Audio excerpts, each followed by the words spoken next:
समाधान। बोलिए देवाधिदेव 1008 श्री आदिनाथ भगवान की जय जय जय। बोलिए प्रातः स्मरणीय संत शिरोमणि परम पूज्य स्वाराचार्य गुरुवर विद्यासागर जी मुनि महाराज की।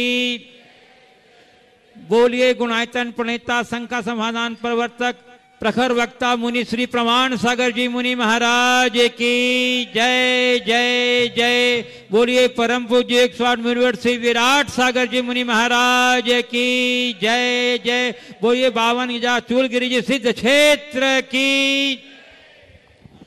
मैं प्रथम प्रश्न के लिए आमंत्रित कर रहा हूं श्री हृदय कुमार जी जैन रानीपुर, और उसके बाद तैयार रहेंगे श्री राजकुमार जी जैन जबलपुर गुणायतन ट्रस्टी। ओम। हे गुरुदेव नमोस्तु नमोस्तु नमोस्तु। बौद्धिक प्रतिभा का कोई मूल नहीं है, क्योंकि इसके मूल में वह तत्व नहीं है जिससे जीवन सरस और संवेदनशील बन सके। थोड़ा सा साफ शब्दों में बोलिए, समझ में नहीं आ रहा, माइक ठीक से पकड़िए। बौद्धिक प्रतिभा का कोई मूल्य नहीं है। बौद्धिक प्रतिभा का कोई मूल नहीं है, क्योंकि इसके मूल में वह तत्व नहीं है जिससे जीवन सरस और संवेदनशील बन सके। मूल है अनमोल भावना का, जिसके रहने पर आश्चर्यजनक चमत्कार घटते हैं। हे गुरुवर, जीवन को सरस एवं सफल संवेदनशील बनाने का उपाय क्या है? अनमोल भावना जागृत कैसे करें? बहुत अच्छा सवाल आपने किया है कि बौद्धिक प्रतिभा का कोई मूल्य नहीं, मूल है उसके पीछे छिपी हुई भावना का। दरअसल बात यह है कि आज के समय में बौद्धिक विकास को जितना महत्व दिया जाता है, नैतिक चारित्रिक और भावनात्मक विकास को हम उतना ही गौण कर देते हैं। हमें चाहिए कि मनुष्य के बौद्धिक विकास के साथ साथ उसके नैतिक चारित्रिक विकास के लिए भी हम प्रयत्न करें, और ये तब संभव होगा जब हम प्रारंभ से व्यक्ति के हृदय में संवेदनशीलता जगाए, पाप भीरुता जगाए, धर्म का बोध पढ़ाएं, तो उनके जीवन में होगा, और ये हमारी शिक्षा व्यवस्था के सुधार के बिना संभव नहीं। श्री राजकुमार जी जैन जबलपुर गुणायतन ट्रस्टी, और उसके बाद तैयार रहेंगे श्री संजय रसिया ललितपुर। महाराज जी नमोस्तु नमोस्तु नमोस्तु। महाराज जी, पेड़ पानी के बिना नहीं रह सकता, गाड़ी पेट्रोल के बिना नहीं चल सकती, शरीर भोजन के बिना नहीं चल सकता, किंतु आत्मा बिना किसी वस्तु के चलती ही रहती है, जिस कारण परिणाम आज हमें दिखाई दे रहे हैं। हम छोटी छोटी बातों से नाराज हो जाते हैं, उदास हो जाते हैं, क्योंकि हम बहुत सालों से आत्मा को पोषित करना ही भूल गए हैं। तो मेरा प्रश्न ये है आत्मा जी, आत्मा को सकारात्मक चिंता से पोषित करने के लिए क्या प्रयास करना चाहिए? रोज भावना योग करो, सकारात्मकता आने शुरू हो जाएगी। शुरुआत करो, आगे चलिए। नमस्ते। श्री संजय रसिया ललितपुर। आज थोड़े सुपर फास्ट चले, और उसके बाद तैयार रहेंगे उत्तम जी मिर्च वारा बाहुबली नगर। नमस्ते गुरुवर, मेरी जिज्ञासा यह है कि आज के आधुनिक युग में जीवन के प्रत्येक क्षेत्र में युवा वर्ग आ रहा है और बढ़ चढ़ करके हिस्सा ले रहा है। केवल जब हमारी समाज में हमारे मंदिरों के प्रबंधक, अध्यक्ष, मंत्री, जब ये इनकी बात आती है और युवा वर्ग यह सोचता है कि हम मंदिर के लिए, देव शास्त्र गुरु के लिए आगे बढ़ें, तब हमारे वही बुजुर्ग लोग आगे नहीं बढ़ने देते कि बेटा अभी तुम उस लायक नहीं हो। और जब पिता पुत्र के लिए बैठालता है दुकान पर कि बेटा आप कुछ काम करो, तो कमाता है बच्चा, तब तो खुश रहते हैं। और देव शास्त्र गुरु के लिए काम करते हैं जब, इसके लिए नहीं बेटा अभी तुम उस लायक नहीं हो। इसकी जिज्ञासा प्रश्न। देखिए, बात बिल्कुल सही कही है कि बेटे को जब अपने प्रतिष्ठान में बिठाना होता है तो उसकी लायकी दिखती है, पर सामाजिक संस्थान में बिठाने की बात होती तो लायकी नहीं दिखती। इसके पीछे की एक वजह है, बाप अपने बेटे को जब अपने प्रतिष्ठान में बैठाता है तो उससे उसका साम्राज्य बढ़ता है, लेकिन जब उसे सामाजिक संस्थान में बैठाता है तो उसकी सत्ता हाथ से जाती है। कोई भी अपनी सत्ता खोना नहीं चाहता, वो सोचता अगर मेरा बेटा अगर इसे संभालने लगेगा तो हमें अपनी कुर्सी खाली करनी पड़ेगी। जब तक व्यक्ति कुर्सी के मोह से नहीं बचेगा तब तक नई पीढ़ी को अवसर नहीं मिलेगा। अगला।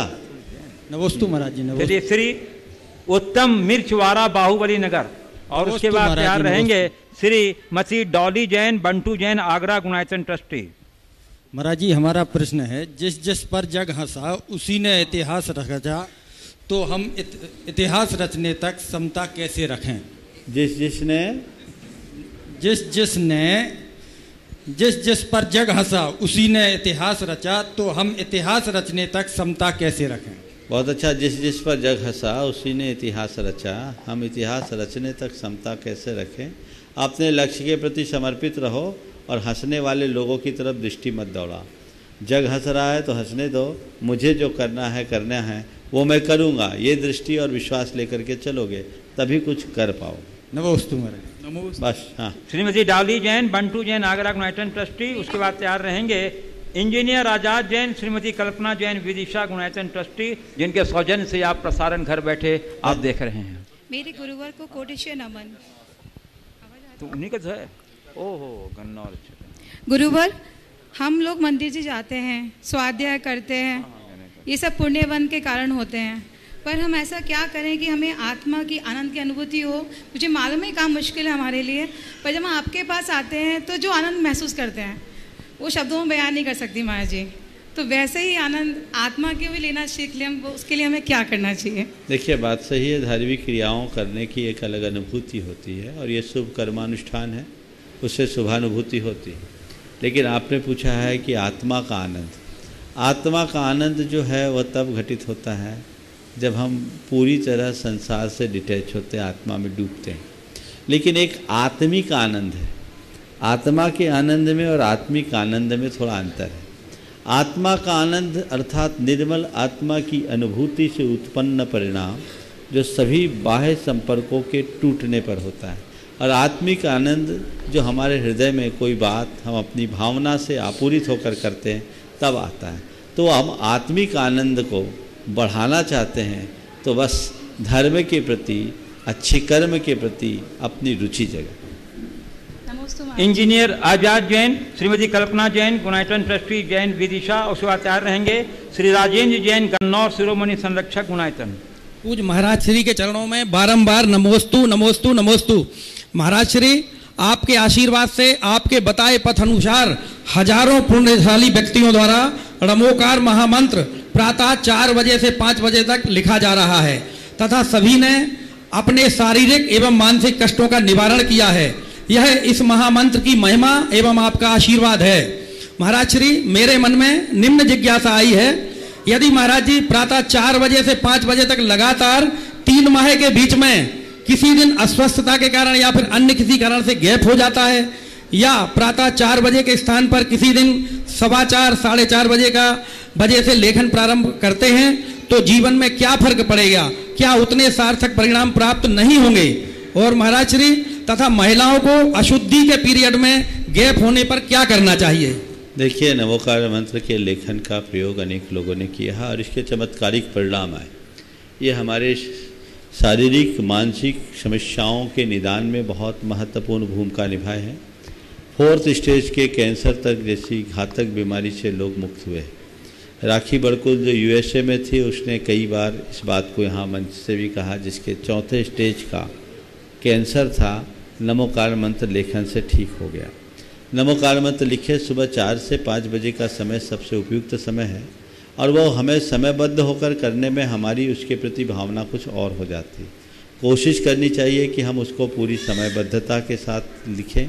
यदि 10-5 मिनट कभी हो जाए तो हो जाए, पर रोज़ न करें। रहा सवाल कहीं बाहर जाने का, तो अपनी परिस्थिति के अनुरूप उसको आप समझें। वो एक नागा हुआ, जैसे रेगुलर लेने वाली दवाई को एक दिन हम छोड़ देते हैं तो हमारे लिए थोड़ी ग्रोथ रुकती है, वही स्थिति होगी।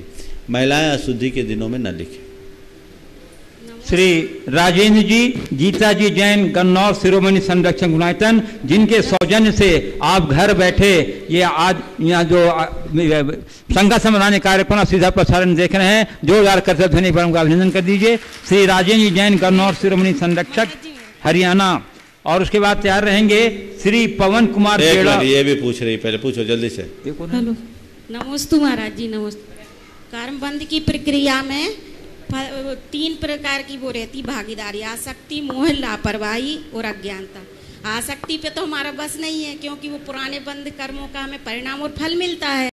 लेकिन महाराज जी मैंने जो पूर्व में बंद कर्म किए हैं तो उनका फल तो मुझे भोगना ही पड़ेगा, लेकिन वो जो मैंने कर्म बांधे उसी प्रकार मुझे फल भोगना पड़े, ऐसा विवश होना पड़े, ऐसा कोई उपाय बताएं जो ना भोगना पड़े। देखिए, कर्म को बांधने में हम फिर भी मजबूर हैं, पर कर्म को भोगने में हम पूरी तरह स्वतंत्र हैं।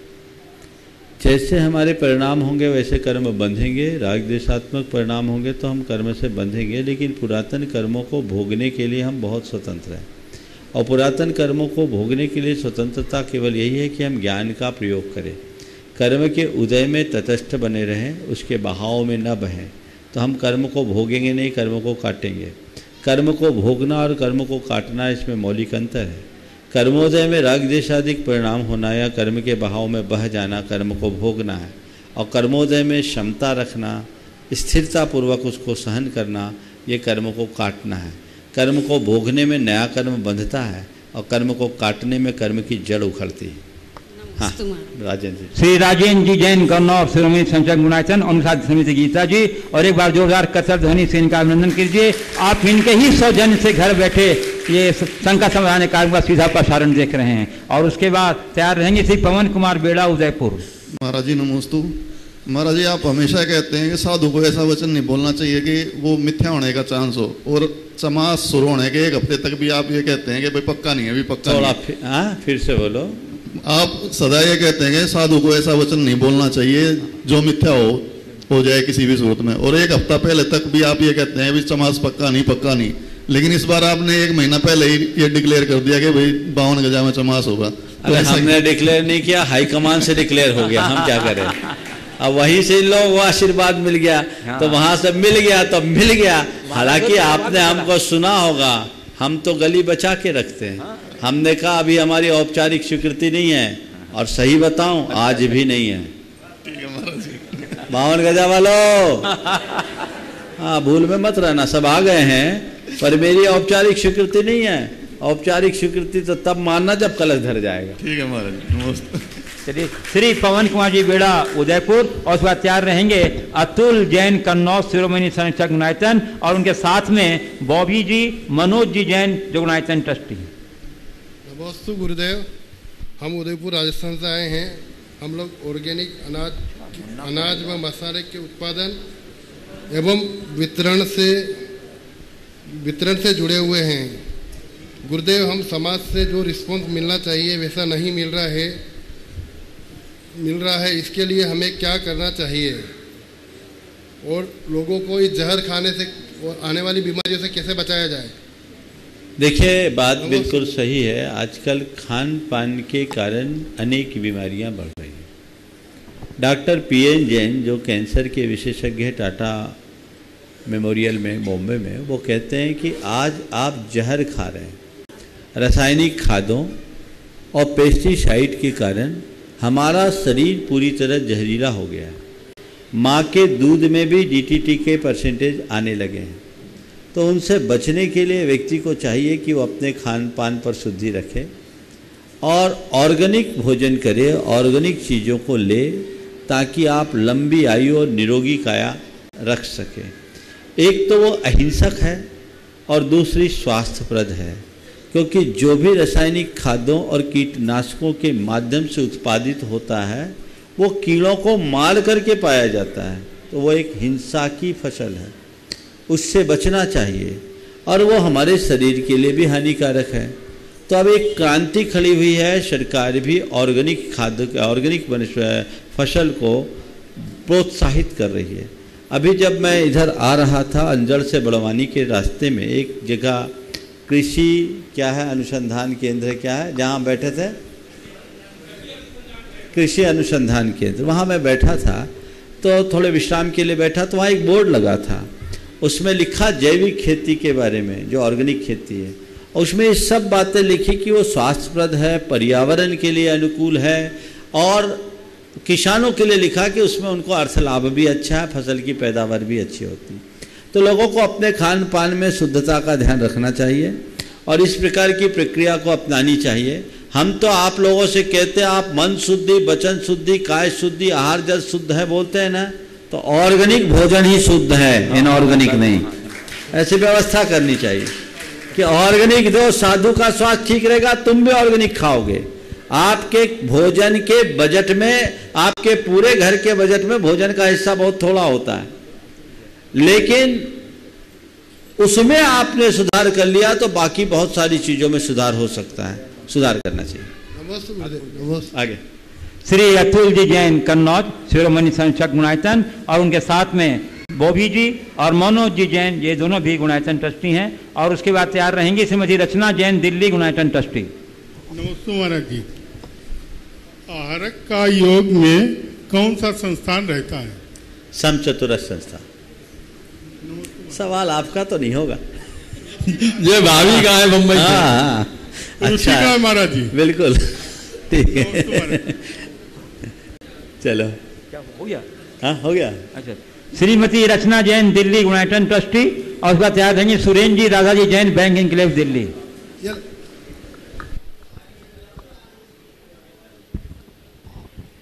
नमोस्तु गुरुदेव। गुरुदेव, हम केले में जैसे गुण भी होते हैं और अवगुण भी। केले में उसके खाने से कैल्शियम बनता है जो हड्डियों को मजबूत करता है, और उसको छिलके पे पैर लग जाए तो हड्डी टूट भी जाती है भाई। तो वैसे ही हम डेली किसी न किसी वस्तु या इंसानों के संपर्क में आते रहते हैं, तो हम उनके गुण कैसे परखें? जो अवगुण तो हमें दिख जाते हैं, उस चक्कर में गुण छूट जाते हैं हमारे हाथ से, तो इंस्टेंटली कैसे पहचाने कि ये हमारे सही है या नहीं? केले के गुण का हमें पता कैसे लगता है? वो तो हमें अनुभव है ना, कहाँ सिखाया से है? या देख भी लेते हैं हम। हमने केले को खाकर या केला खाने वालों को देखकर केले के गुण को जाना। हाँ जी। और केले के छिलके से फिसलकर गिरता हुआ देख कर के केले के अवगुण को जाना जी। तो जैसे हम केले को देखकर उसके गुण और अवगुण को जानते हैं, वैसे ही व्यक्ति के निकट संपर्क में आकर उसके गुण अवगुण को जाना जा सकता है। हमारी दृष्टि ये होनी चाहिए कि जिसके ऊपर अवगुण दिख रहा है उसके भीतर भी कुछ गुण है, वो हम जागृत करें। केले का छिलका गिराता है, लेकिन केले का गूदा हमें मालदार बनाता है, मजबूत बनाता है। हो सकता है किसी व्यक्ति के सामने हम जाएं, ऊपर से उसमें कोई अवगुण दिखे, लेकिन भीतर से वो बड़ा गुणवान है, तो हमें उसका पूरा सत्कार करना चाहिए। नमस्ते। श्री सुरेंद्र जी राधाजी जैन, बैंक इनक्लेव, दिल्ली, और उसके बाद तैयार रहेंगे श्रीमती बबीता जैन, एडवोकेट, उदयपुर।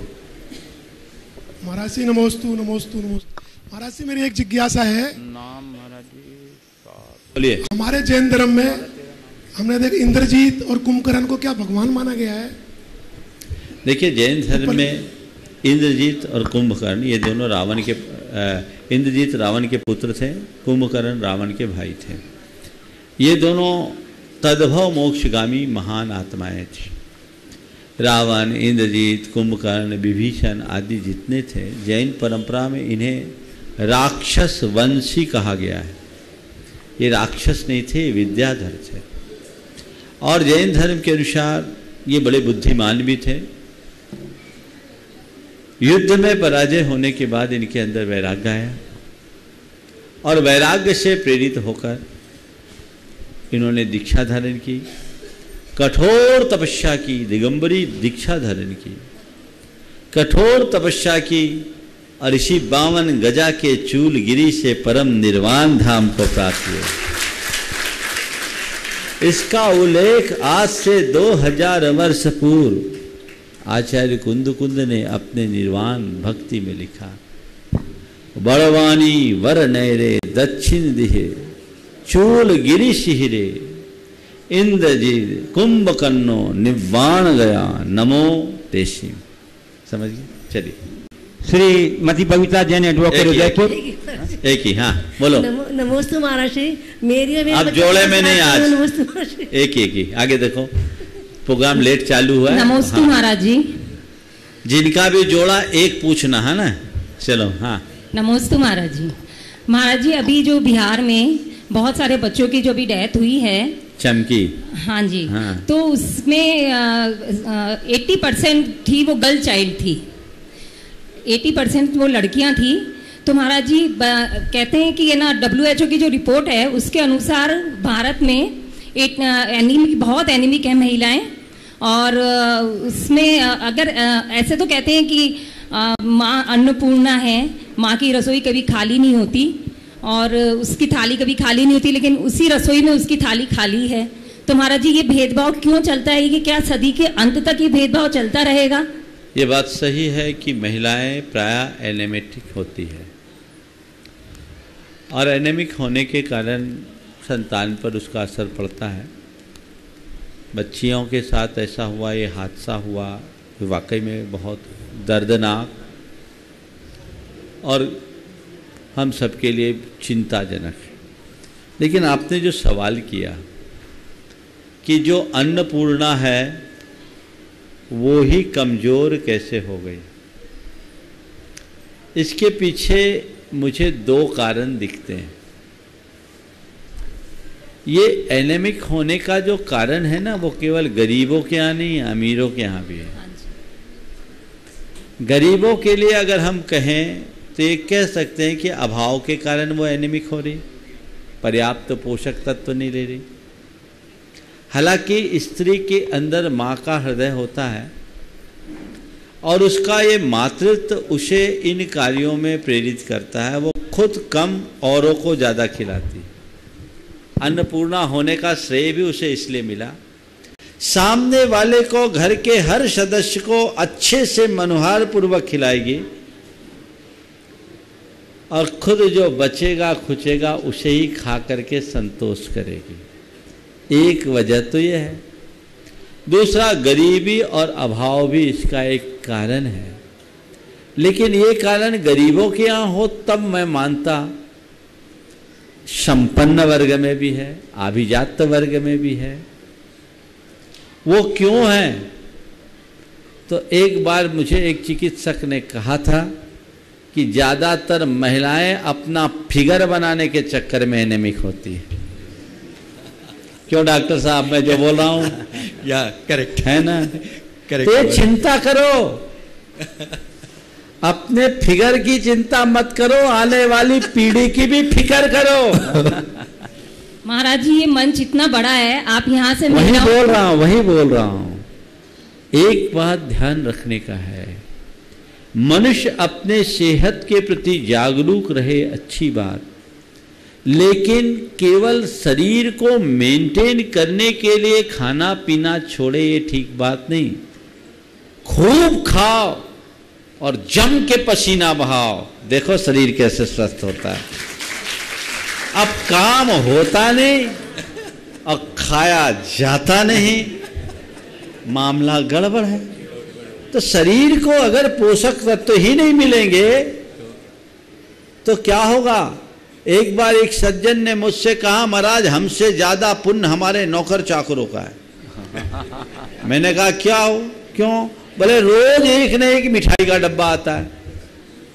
मुझे डायबिटिक है, मेरी पत्नी को डायबिटिक है, तो हम लोग दोनों खा नहीं पाते। मुझे डायबिटीज है, मेरी पत्नी भी डायबिटिक है, हम दोनों खा नहीं पाते और हमारे बेटे बहू फिगर बनाने के चक्कर में नहीं खाते।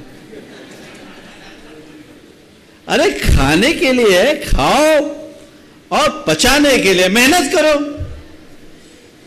तो वो जागरूकता होनी चाहिए, शरीर पूरी तरह पुष्ट होना चाहिए और महिलाएं अगर स्वस्थ होगी तभी वह स्वस्थ पीढ़ी को जन्म दे सकेगी। और मैं महिलाओं के प्रति ज़्यादा गंभीर रहता हूँ, क्योंकि महिलाएं स्वस्थ होगी तो पूरी परंपरा स्वस्थ होगी, केवल शरीर का स्वस्थ नहीं, सब प्रकार के स्वास्थ्य की बात समझनी चाहिए। चलिए मैं आमंत्रित कर रहा हूँ डॉक्टर केएम गंगवाल पुणे, जिनका पूरा जीवन शाकाहार और जीव दया के लिए समर्पित है। उसके बाद तैयार रहेंगे श्री अतुल शीतल लाधानी, बक्सरा शिरोमणि संरक्षक गुणायतन। गुरुदेव के चरणों में त्रिवार नमोस्तु। गुरुदेव के कलश स्थापना के कल के प्रोग्राम के लिए मैं आया हूँ, मगर उससे ज़्यादा आपके आशीर्वाद लेने आया हूँ। परसों के दिन गुरु पूर्णिमा के ब्रह्म मुहूर्त पर पूना के शिरडी के नज़दीक जंगली महाराज आश्रम के अंदर 1.25 लाख लोग शाकाहार और व्यसन मुक्ति का संकल्प लेने जा रहे हैं। बहुत सुंदर। और ये सब लोग अजैन है गुरुवर। पिछले 30-40 साल से मैं ये कोशिश कर रहा हूँ। पिछले वक्त भी ये कार्यक्रम हुआ और golden book of world record में उसका नाम आ गया। इस साल Guinness book of world record के लोग आ रहे हैं और मुझे आपके आशीर्वाद चाहिए कि मेरा नाम नहीं, शाकाहार का नाम Guinness book of world record में आ जाए कि एक ही वक्त 1 लाख से ज़्यादा लोग शाकाहार और निर्व्यसनी रहने का संकल्प लेते हैं। गुरुवर, आपके आशीर्वाद हमें चाहिए ताकि ये काम सारे संसार में फैले, शाकाहार की ध्वजा सारे संसार में फैले, क्योंकि शाकाहार ये जैन धर्म का प्राण है, जैन धर्म का प्राण है। देखिए डॉक्टर साहब हमारे समाज की एक बहुत बड़ी विभूति हैं और इनके कृत्य से पूरे समाज का गौरव ऊंचा उठा है। अपने जीवन काल में इन्होंने लाखों लोगों का जीवन बदला है और लाखों लोगों को शाकाहारी बनाया है। इनके द्वारा किया गया ये प्रयास प्रशंसनीय तो है ही, अनुकरणीय भी है। एक अच्छे पेशेवर चिकित्सक होने के उपरांत भी अपना सारा समय इस तरह के गतिविधियों में ये देते हैं, ये कोई साधारण बात नहीं है। इनका परिचय हमसे 1993 में हुआ था, जब ये गुरुदेव के सानिध्य में आए थे। इनका सम्मान किया गया था, 5 लोगों का सम्मान था गजरथ में, उसमें इनका भी सम्मान था। और उस समय इन्होंने बताया था कि मैं सप्ताह में 2 दिन अपनी क्लिनिक नहीं जाता। 3 दिन, उस समय 2 दिन था ना, अभी 3 दिन, अभी 3 दिन है। 1993 में इन्होंने बताया कि सप्ताह में 2 दिन क्लिनिक नहीं जाता और केवल अहिंसा और शाकाहार के प्रवर्तन के लिए कार्य करता हूँ, और वही आज तक करते आ रहे हैं। और भी लोग उनसे प्रेरणा ले, ये आहार विज्ञान की बात करते हैं, अनेक पुस्तकें भी ली और इनके कृत्यों से इन्हें बहुत सारे अवार्ड भी मिले। बहुत अच्छा कार्य आपने किया है, मेरा आशीर्वाद है आप ऐसे ही करते रहे। आप 3 दिन शुरू कर दिया और आप लोग तो इस मंच के माध्यम से देखते होंगे, हर 15-20 दिन के भीतर तो यहाँ आ जाते हैं। ये लगन है इनकी, बहुत अच्छी बात है। इन्हें जो अवार्ड मिले ये इनके जीवन की उपलब्धि है ही, पर इनकी सबसे बड़ी उपलब्धि ये है कि देव गुरु धर्म के प्रति इनके हृदय में समर्पण कूट कूट करके भरा है और ये मोक्ष मार्ग। नमोस्तु गुरुवर, नमोस्तु गुरुवर, नमोस्तु। श्री अतुल शीतल और है क्या? श्री अतुल शीतल लाधानी बक्सा शिरोमणि संरक्षक गुणायतन, और उसके बाद तैयार रहेंगे श्री दिनेश जी विनीता जी पापड़ीवाल न्यूयॉर्क पुणे शिरोमणि संरक्षक गुणायतन। गुरुदेव के चरणों में हम सबका भावपूर्वक नमोस्तु नमोस्तु नमोस्तु। गुरुदेव, मेरा प्रश्न है कि व्यक्ति की सुख की व्याख्या, व्यक्ति को सुखी है या दुखी है वो उसके आर्थिक संपन्नता से ही मापा जाता है, जबकि अक्सर आर्थिक संपन्न व्यक्ति हर 100% सुखी हो ये जरूरी नहीं। पर आपके पास कुछ भी नहीं है अर्थ, फिर भी आप 100% सुखी हो, ये सब देख सकते हैं, फिर भी अर्थ के साथ सुख को क्यों जोड़ा जाता है? एक्चुअल में लोगों को अर्थ से ज़्यादा प्रिय हो गया, इसलिए लोग अर्थ से ही सुख को देखते हैं, अर्थ की तुला पर सुख को तौलने की कोशिश करते हैं। पर ये सच्चाई है, अर्थ और सुख दोनों एक दूसरे के साथ नहीं निभते। हम सुख को अपने आंतरिक परिणति से जोड़े। सुख हमारे मन की परिणति है, उसे बाहर से नहीं जोड़ा जा सकता, बाहर से नहीं तोड़ा जा सकता। तो हम भीतर के सुख को देखने की कोशिश करें। यदि पैसे से सुख मिलता तो जो जितना पैसा वाला होता उसे उतना सुखी मानना पड़ता है। दुनिया में फोर्ब्स जैसी अनेक पत्रिकाएं हैं जो समय समय पर एक सूची जारी करती है, संसार में सबसे धनी कौन। लेकिन आज तक किसी पत्रिका ने ये कोई सर्वे किया कि संसार में सबसे सुखी कौन। और यदि कदाचित करे भी कोई एजेंसी ऐसा काम करे या किया भी होगा तो तय है उन लोगों का नाम तो इस सूची में शायद ही होगा, नहीं होगा ना। तो समझ लीजिए सुख का मूल क्या है। नमस्ते गुरु। श्री दिनेश जी विनीता जी पापड़ीवाल न्यूयॉर्क जयपुर, और उसके बाद तैयार रहेंगे अंजू दीदी गुड़गांव गुणायतन ट्रस्टी। गुरुवर के चरणों में बारंबार नमोस्तु नमोस्तु नमोस्तु। गुरुवर, ये संसार भी बहुत अजीब है। यहाँ पे जितने भी लोग टेढ़े होते हैं या कोई भी वस्तु टेढ़ी होती है उसे छोड़ दिया जाता है, और जो वस्तु सीधी होती है, मनुष्य सीधा होता है, उसे ठोक दिया जाता है। ऐसा क्यों गुरुवर? देखो, सीधे को ठोकते हैं और टेढ़े को फूंकते हैं, है ना। सीधी लकड़ी को ठोक देंगे पर टेढ़ी लकड़ी को सीधे फूंक देंगे, समझ गए। तो ठुक जाना फिर भी ठीक है, फूंक जाना ठीक नहीं है। ठुकने के बाद भी वजूद बचा रहता है, फूक जाने के बाद तो अस्तित्व ही खत्म। समझ गए? इसलिए टेढ़े थोड़े दिन टिक सकते हैं, पर फूकेंगे उन्हें आग में ही झोंका जाएगा। और सीधे हैं तो मिट करके भी इमारत के काम में आएंगे, फर्नीचर के काम में आएंगे, जहां जाएंगे अपनी उपस्थिति का एहसास कराएंगे। इसलिए सीधेपन को बनाए रखिए, टेढ़ेपन को मत अपनाइए। नमोस्तु गुरुवर। अंजू दीदी गुड़गांव गुणायतन ट्रस्टी, और उसके बाद तैयार रहेंगे सौरभ जैन मंदसौर। नमोस्तु गुरुवर, नमोस्तु नमोस्तु। गुरुवर, जीवन में किसी भी क्षेत्र में सफलता के लिए दो चीज़ें बहुत ज़रूरी है, फोकस और रोज एक कदम आगे बढ़ना। तो धार्मिक क्षेत्र में बाहर की चकाचौंध में हमारा फोकस लूज ना हो, इसके लिए हम क्या करें? देखिए, बात बिल्कुल सही है। फोकस और एक कदम आगे बढ़ने का भाव हमारी प्रगति का आधार है। धार्मिक जीवन में हम बाहर की चकाचौंध से प्रभावित ना हो, उसके लिए क्या करें? अपने लक्ष्य पर फोकस बना के रखें। मैंने धार्मिकता को किस लिए स्वीकार किया है? मेरे हृदय में आत्महित की बुद्धि और भावना बनी रहे तो मेरा फोकस ठीक बना रहेगा, और जब मेरा फोकस ठीक होगा तो परिणाम अपने आप ठीक होगा। श्री सौरभ जैन मंदसौर के बाद तैयार रहेंगे श्रीमती चंद्रकला जी पाटनी रांची गुणायतन ट्रस्टी और मंत्री। नमोस्तु महाराज जी। ऐसा क्यों होता है कि कुछ लोगों को सफलता बहुत सहजता से मिल जाती है, पर कुछ लोगों को कड़ा परिश्रम करने पर भी सफलता नहीं मिलती, और इसके लिए भाग्य और कर्म की क्या भूमिका है? देखिए, बात सही है कि कई लोग थोड़े से प्रयासों से सफल हो जाते हैं, और कईयों को बहुत प्रयास करने के बाद भी सफलता नहीं मिलती। पर मैं कहता हूँ ऐसे लोगों को हताश होने की ज़रूरत नहीं है। दरअसल लोग सफलता के जो मानदंड बना रखे हैं वो विचित्र है। हर कोई किसी एक क्षेत्र विशेष की उपलब्धि को ही अपनी सफलता का आधार मानते हैं, जबकि ऐसा नहीं है। सफल होने के प्रतिमान अलग अलग हैं। हर व्यक्ति अपनी अपनी भूमिका से सफलता पा सकता है।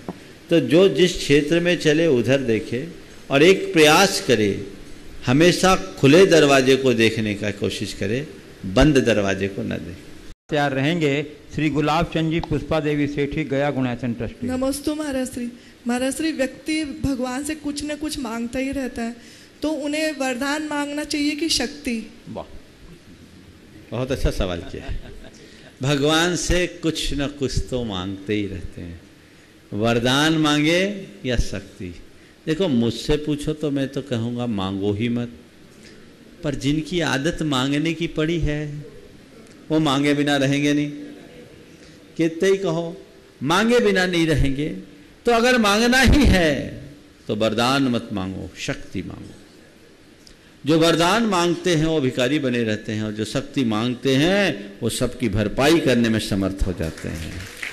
तो भगवान से शक्ति मांगो। ये एक ऐसी प्रार्थना है जो हमारे जीवन को उज्जवल बनाती है।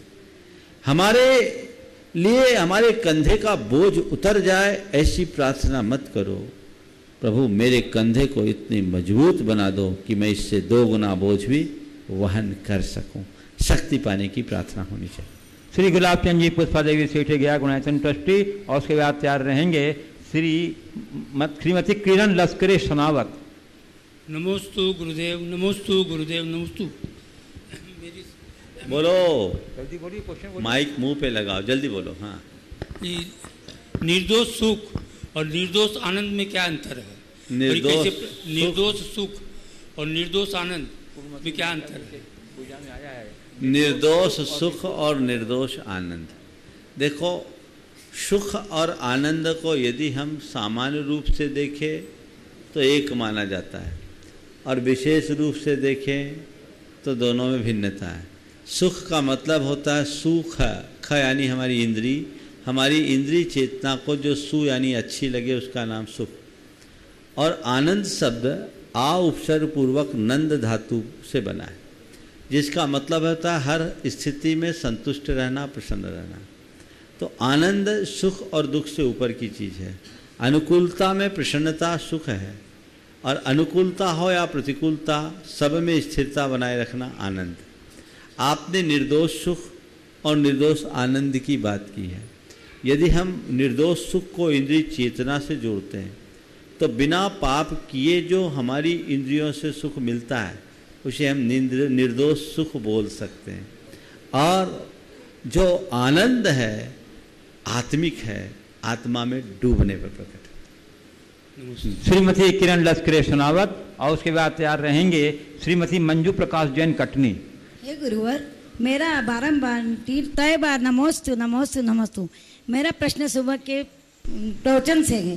गुरुदेव, आपने कहा कि भगवान से आशा, उपेक्षा और आकांक्षा नहीं रखना चाहिए, परंतु हम सामान्य लोग तो पूरी तरह आशा, अपेक्षा, आकांक्षा से तो बच नहीं सकते।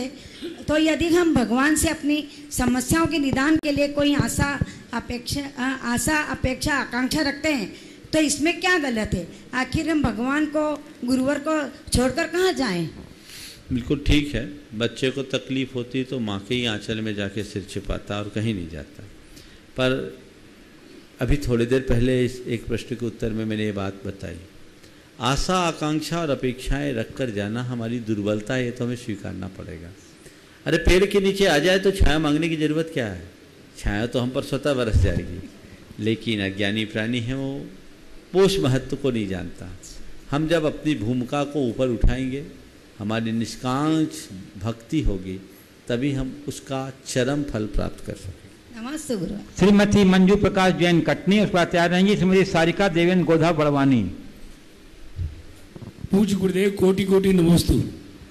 भगवान, संत जन तो निर्विकल्पता की साधना कर लेते हैं, हाँ, परंतु हम ग्रस्त जन निर्विकल्पता की साधना किस प्रकार कर सकते हैं? निर्विकल्पता की साधना मत करो, निश्चिंतता की साधना करो। निर्विकल्प होने के लिए तो आत्मा में डूबना होगा, पर दुर्विकल्पों से पहले बचो, दुश्चिंताओं से अपने आप को बचाओ, तब हम निर्विकल्पता की बात करेंगे। इधर उधर के गोरख धंधे में मत उलझो, ज़्यादा आसक्ति और अभिमान से बचो, शांति से जियो। श्रीमती सारिका देवेंद्र गोधा बड़वानी, उसके बाद तैयार रहेंगी श्रीमती हीरामणि भूच सनावत। नमोस्तु महाराज जी। गुरुदेव, परम सौभाग्य की बात है कि आपके चातुर्मास का सुयोग हमें प्राप्त हुआ है, पर इस सुयोग का उपयोग हम किस प्रकार करें ताकि हमारी चेतना का सम्यक रूपांतरण हो सके? सुयोग का प्रयोग किस प्रकार करें कि हमारी चेतना का सम्यक रूपांतरण करा जा सके? बस जो ट्रीटमेंट दिया जाए ना, उसको फॉलो अप करते रहो, अपने आप रूपांतरण हो जाएगा। चलिए श्रीमती हीरामणि भूष सनावत और उसके बाद तैयार रहेंगे श्रीमती बबीता काला बड़वानी। नमोस्तु गुरुदेव, नमोस्तु गुरुदेव, नमोस्तु गुरुदेव। अनुकूल योग संयोग मिलना हमारे हाथ की बात नहीं है, प्रयोग हमारे हाथ की बात है, परंतु यदि हमें अनुकूल संयोग नहीं मिले तो हम प्रयोग कैसे करें? अनुकूल संयोग न मिले तो प्रयोग कैसे करें? अपने मन को उसके अनुकूल बना लो। संयोग मेरे अनुकूल हो ये मेरे हाथ में नहीं है, पर मैं अपने मन को संयोगों के अनुकूल बना लूँ, ये मेरे हाथ में। नमोस्तु। श्री बिहारी लाल जी पोद्दार, दिल्ली, जो शिव चक्र महामंडल विधान के पुण्यार्जक हैं, और उसके बाद तैयार रहेंगी श्रीमती बबीता काला बड़वानी। नमोस्तु गुरुदेव, नमोस्तु। वर्तमान का निर्माण वर्तमान परिस्थितियों के अंतर्गत होता है या पूर्वकृत कर्म पर? जैसे कोई व्यक्ति आत्महत्या करता है तो उसकी वर्तमान परिस्थितियों पर डिपेंड करता है या पूर्वकृत कर्म पर? कल मैंने इस विषय की बात की थी। कुछ वर्तमान परिस्थितियों पर भी निर्भर करता है और कुछ पूर्वकृत कर्म पर भी। पूर्वकृत कर्म कारण बनते हैं, लेकिन कल मैंने कहा था कर्म के साथ एक और कारक है नो कर्म, जो कर्म के उदय में सहायक बनते हैं। तो ये वर्तमान परिस्थितियां जब हमारे साथ वैसी बन जाती है, नो कर्म यानी वैसे सरकमस्टेंसेस बन जाते हैं, तो उसकी वजह से जिन कर्मों को अभी नहीं आना वो भी आ जाते हैं, और मनुष्य के द्वारा वह दुष्कृत्य हो जाता है जो नहीं होना चाहिए। नमस्ते। श्री बिहारी लाल जी पोद्दार, दिल्ली, बताया रहेंगे डॉक्टर पद्मन जी जैन, दिल्ली। नमोस्तु गुरुवर, नमोस्तु नमोस्तु नमोस्तु। गुरुवर, मेरी एक शंका है कि ये जितने मुनि महाराज, जितने तीर्थंकर मोक्ष में गए हैं, मैं जैन धर्म के विषय में ज़्यादा नहीं जानता, पर जितना थोड़ा बहुत मैंने देखा है कि 24 तीर्थंकर तो पहाड़ के ऊपर से गए हैं। हाँ, ठीक है, बोलने दो। हाँ, और बोलो बोलो बोलो। एक तीर्थंकर मैं समझता हूँ सिर्फ महावीर स्वामी पावापुरी से गए हैं, जो कि नीचे में है। बाकी जैसे मैंने गिरनार, चंपापुर भी मान लो। हाँ हाँ, चंपापुर भी पहाड़ के ऊपर ही है थोड़ा सा। हाँ ठीक है। हाँ, दूसरी बात, ये जो मोक्ष में गए तो ये इन्होंने शरीर तो वही छोड़ दिया होगा, उसके बाद में आत्मा गई होगी इनके। हाँ। तो ये दोनों संशय, इनका जरा कुछ समाधान बताइए। देखिए बहुत अच्छी बात है। आपके सवाल को मैं थोड़ा सा और बदल करके एक बार इससे मिलता जुलता सवाल आया था, और सवाल मुझसे ये किया गया था कि जैन तीर्थ प्रायः पर्वतों पर है और वैष्णव तीर्थ प्रायः नदियों के किनारे पर, इसकी वजह क्या है? मैंने उसका जो जवाब दिया आपके सवाल का इसमें उत्तर होगा, और कुछ बातें उसके साथ जोड़ूंगा। कि देखिए, जैन तीर्थ साधना अग्नि तत्व प्रधान साधना है। ये श्रमण परंपरा है जिसमें हम अपने पुरुषार्थ से अपने आप को ऊंचा उठाते हैं, हम अपने कर्म को भस्म करके मुक्ति पाते हैं। तो इस श्रमण परंपरा हमेशा आगे बढ़ने की बात करते, तो ऊपर चढ़ने की बात हुई। और हमारे यहाँ तपस्या है, तपस्या से जलाया जाता है, हम अपने कर्मों को जलाते हैं। तो पर्वत पर निर्जन सूखे पर्वत पर अग्नि तत्व की बहुलता होगी। वैदिक परंपरा में भक्ति तत्व की प्रधानता है, वो जल तत्व प्रधान है। जल तत्व क्या है? भक्ति प्रधान है। क्यों? उसमें आत्मा को परमात्मा से मिलने की बात की जाती है। ठीक वैसे ही जैसे नदियां सागर की ओर मिलती है, वहाँ समर्पण है और यहाँ संकल्प है।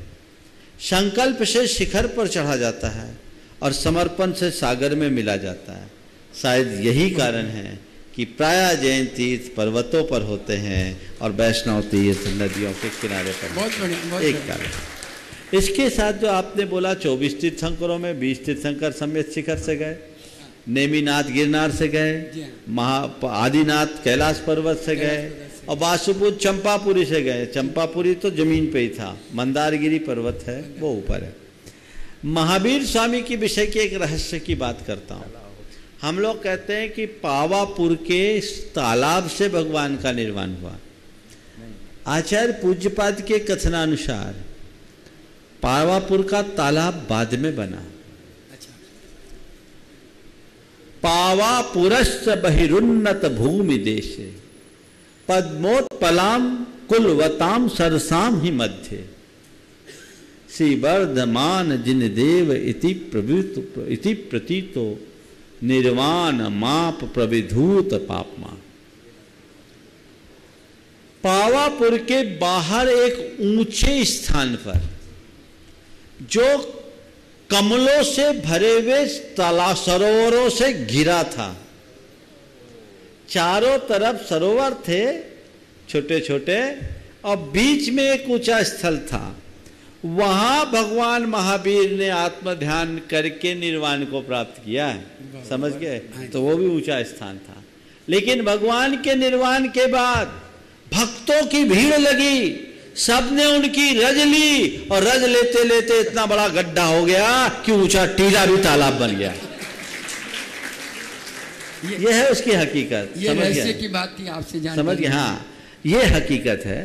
तो ये चिंतन मेरा क्यों आया? जब अभी गुणायतन की प्रक्रिया चल रही थी, भगवान के मोक्ष की बात थी, और हमारे नायक भगवान महावीर है, तो अब मोक्ष के लिए पर्वत पर बना दिया। हम बोले पर्वत पर तो नहीं, वहाँ सरोवर चाहिए, और सरोवर करते तो जम नहीं रहा था। तो मैंने देखा नहीं, वो तो पद्मोत्पला कुलवताम सरसाम ही मध्य। तो वो स्वरूप भगवान के महावीर के निर्वाण की घड़ी का वास्तविक क्षण आपको देखना होगा, तो उसके लिए गुणायतन में आने की जरूरत है। आप वो देखेंगे, वह सारा परिदृश्य ऐसा लगेगा कि शायद कार्तिक कृष्ण अमावस्या की तिथि आ गई और आप सीधे भगवान महावीर के निर्वाण महोत्सव में सहभागी बन रहे हैं। डॉक्टर परिमल जी, जैन दिल्ली। नमस्ते महाराज। महाराज जी, मैंने प्रवचन में कहीं सुना है, व्यक्ति जब कुआरा होता है तो इंसान होता है, उसके 2 पैर होते हैं। विवाह के बाद 4 हो जाते हैं, वो जानवर बन जाता है। 2 बच्चे हो गए तो उसके 8 पैर हो गए, वो मकड़ी बन जाता है। और ऐसा जाला बुनता है कि उसी में उलझ के रह जाता है, बाहर नहीं निकल पाता। तो महाराज जी, ऐसा जो व्यक्ति मकड़ी के जाल में फंस चुका है, मकड़ी बन चुका है, अगर वो उस मकड़ी के जाले से मुक्त होकर निकलना चाहे तो उसका क्या उपाय है? बहुत अच्छा सवाल है। ये अनुभव तुम्हारा, हमारा नहीं। तुम्हारा क्या, तुम जैसे लोगों का। आपने पूछा मकड़ी के जाले से निकलना चाहे तो क्या करे? पहले तो पूछो जाला बुना किसने, मकड़ी ने कि किसी और ने? मकड़ी के जाले में कोई फंसे उसे निकालना सहज है, लेकिन मकड़ी खुद ही अपना जाल बुने तो उसे कोई नहीं निकाल सकता। तो मैं तुमसे ये कहता हूँ, तुम नहीं, तुम्हारे माध्यम से तुम्हारे जैसे सब लोगों से, क्योंकि ज़्यादातर वैसे ही हैं, बच्चे तो हम ही लोग हैं, है ना, जाल बुनना बंद कर दो। समय आएगा हवा के झोंके से वो जाल पुरानी सिकुड़ जाएगी और पुराने जाल की आसक्ति छोड़ दो, अपने आप बाहर निकल जाओगे। और नहीं बनता तो गुरु मुख से ऐसी फूंक पड़वा लो, सारी जाल छिन्न भिन्न हो जाए हवा के एक वेग में, और अपना वजूद आगे बढ़ाकर उनकी चरण में समर्पित हो जाओ। तुम भी सुरक्षित होगे और तुम्हारे बाद की पीढ़ियां भी सुरक्षित होगी। नमस्ते महाराज। हाँ चल लीजिए, और कोई एक आध? हाँ हो गया। यह सेठी बड़वानी और उसके बाद तैयार रहना अरविंद जैन। यह सेठी बड़वानी, उसके बाद तैयार रहना अरविंद जैन जयपुर कानपुर वाले। नमोस्तु महाराज श्री, नमोस्तु नमोस्तु नमोस्तु महाराज श्री। अलग अलग तासीरें इनकी, अशकों की जो धारें हैं, खुशी में टपके तोहे मोती, गम में ये अंगारे हैं। गुरुदेव अपनी सीरत में ऐसा सुधार कैसे लाएं कि आप जैसी सूरत उभर जाए? अपनी सीरत में ऐसा सुधार कैसे लाएं कि आप जैसे सूरत में सूरत उभर जाए? कुछ मत करो, अपनी नीयत ठीक कर लो, सीरत सुधरेगी, जीवन ठीक हो जाएगा। चलिए। अरविंद जैन जैनपुर कानपुर वाले। देखिए, एक बार गुरुदेव के मुख से एक बहुत अच्छी पंक्ति सुनी थी, न सूरत बड़ी है न सीरत बुरी है, न सूरत बुरी है न सीरत बुरी है, बुरा तो वो है जिसकी नीयत बुरी है। चलिए, हो गया। इस प्रकार आज के इस सत्र को परम पूज्य गुरुदेव के चरणों में नमन अर्पित करते हुए यहीं पर विराम। बोलिए परम पूज्य आचार्य गुरुवर श्री विद्यासागर जी महाराज की जय। बोलिए प्रमाण सागर जी मुनि महाराज की जय जय जय।